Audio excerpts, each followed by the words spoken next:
Hey guys, this is Mike, the Detroit Borg, with a look at the Amazon Kindle Touch lighted cover. This is designed specifically for the Amazon Kindle Touch by Amazon and is available in a variety of colors. This is the black leather cover, and you can get this on the Amazon store for $59.99, so it's kind of expensive. But basically what this is a case that has a built-in light that connects to the Kindle's power supply. So this basically connects to the battery of the Amazon Kindle in order to power its light source. So this is better than, for example, carrying around both a case and a light source, like a clip-on light with its own battery pack. So you only have one battery to worry about, and that's the battery in the Kindle Touch. Now, in order to make the connection to the battery, all it does is use these contact points at the bottom. And you can see the contact points on the Kindle right here. So all this does is snap right into the hard shell and power the light source. But quickly, let's take a look around the case so you get an idea of its construction quality. Now, the cover is packaged very lightly. Basically, it's shipped in this plastic bag, and it included this simple instruction booklet. So basically, how to install it, how to take it off, and how to use it.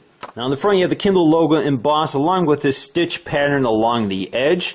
Now, if you lift the cover, you can see we have this leather hinge which merges into this back panel, which is also leather covered. But it's hard. It's kind of, well, it has a soft texture to it, but it's a hard case. Around the side, you have this softer material, which is very nice to hold. It's very grippable, so when you make contact with your hand, it feels very comfortable. Up here, you have the light source, which slides out. We're going to take a look at that once we get it into the case. Now, on the inside, you have this textured plastic, which is designed to conform to the shape of the back of the Amazon Kindle. And at the bottom, you have these spring-loaded terminals for connecting to the Kindle. Now, on the inside, we have this felt material with the Kindle logo embossed along with additional stitching. And you can see we also have a felt line hinge here as well. Now, installing the Kindle is very simple. Obviously, you want these contact points at the bottom. So let's just snap it into place. You kind of have to push down pretty firm. It sits in very tightly. So you can see it's very flush mounting or flush fitting. So it wraps the Kindle nicely. It does a very good job protecting it. So we have this nice protected edge along the side. So if you drop your Kindle, it provides a lot of protection there. You can see we have all our ports and our power button open. So we have our microphone, our LED light, our charging port, or our micro USB port, along with our power button. And of course, there are no other buttons along the edge, so you don't need to leave anything else exposed. Now, for reading, the cover folds back nicely. It's pretty low profile. Now, with the cover closed, you can see it protects the face of the Kindle. It's not fastened in any way magnetically or with any strap, but it holds closed pretty well. At the top, we have our light source here, and you can see it adds some bulk here in terms of the profile. Same with the bottom here. We have this cutout for the bottom, but otherwise it's certainly doesn't add a tremendous amount of bulk. Now, unfortunately, the cover does cover up the two speakers in the back, so it does reduce volume of audio playback by about half. You can still hear the audio, and you can see that there is kind of a cavity in there that allows the speakers to sort of broadcast from either side. So you see a little opening there.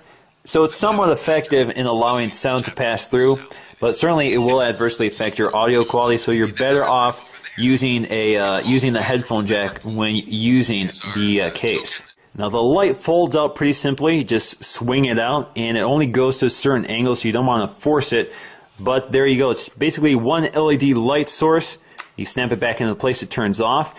And cleverly, it's designed in a way so that when you cover when you close the cover, it turns it off. So again, pretty slick. Now, the light only works if the Kindle is powered on. So if we turn it off, you can see the light turns off. We turn it back on, the light goes back on.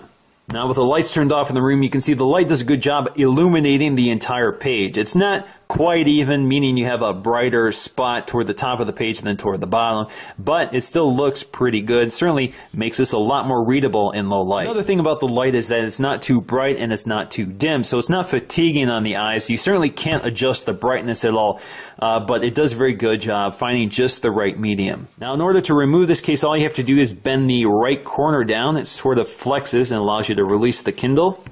It's not the easiest thing to do, but it gets the job done. You probably don't want to do that too often. When you put this case on, you probably just want to leave it on. Now, I think this design is a big improvement over the previous generation lighted cover, which worked with the third generation Kindle. So you can see it connected to the battery through this hinge. So if we just line up the hinge and snap it into place, So there you go, is both a hinge and the battery contact points, and you had this little light that popped out, which worked pretty effectively, just as effectively as the new one. But this design certainly is a little more flimsy and not quite as user-friendly as this simple swing-out design. And the big difference here is that this cover was quite a bit heavier. This added about 7.3 ounces to the bulk of the Amazon Kindle, while this only adds about 5.4 ounces. Now, it doesn't sound like much, but when you're holding this for a long period of time, every ounce makes a difference. Now, because I know I'll be asked this from a lot of users, this cover is designed only for the touch, so it will not work with the standard Kindle, although the standard Kindle does have these connectors, so they do make versions of this case for the standard Kindle. But if you sort of drop it into place and find the right contact, you can see it lights it. But of course, it doesn't fit the case. Alrighty guys, that is the lighted cover for the Amazon Kindle Touch, and I'm definitely a big fan. It's certainly a significant investment at $60 plus the $100 for the Amazon Kindle itself. It certainly adds up, but I think every Amazon Kindle owner will probably want a case, and this is definitely one of the best cases you can buy. Adds a lot of shock protection. It's very well made with nice high quality materials. Looks very nice. It's very low profile, and of course all e-ink devices need some sort of light source, and you can't always control what kind of light source you have. So if you're in a dark room, you always have a light source with you, and you don't have to worry about charging the battery separately. And you always have a charged battery in your Kindle. But I think the combination of this case plus the Amazon Kindle makes it one of the best e-readers you can buy. Now, the other thing is that this case adds to the ergonomics of the Kindle, and that's thanks to this sort of rubbery edge, which gives you a little more grippable surface, and the material on the back certainly adds to that comfort. But of course, the only drawback is this case will add some additional weight, so 5.4 ounces doesn't sound like a lot, but it does add up when you're holding the Kindle over a long period of time. And of course, it does block out the speakers, but I don't think a lot of Kindle owners will be using those speakers. If you do, there's always the headphone jack. But I think the combination of this case plus the Amazon Kindle makes it one of the best e-readers you can buy. So that's going to do it for me, guys. Thanks for watching, and I'll see you again in the next video.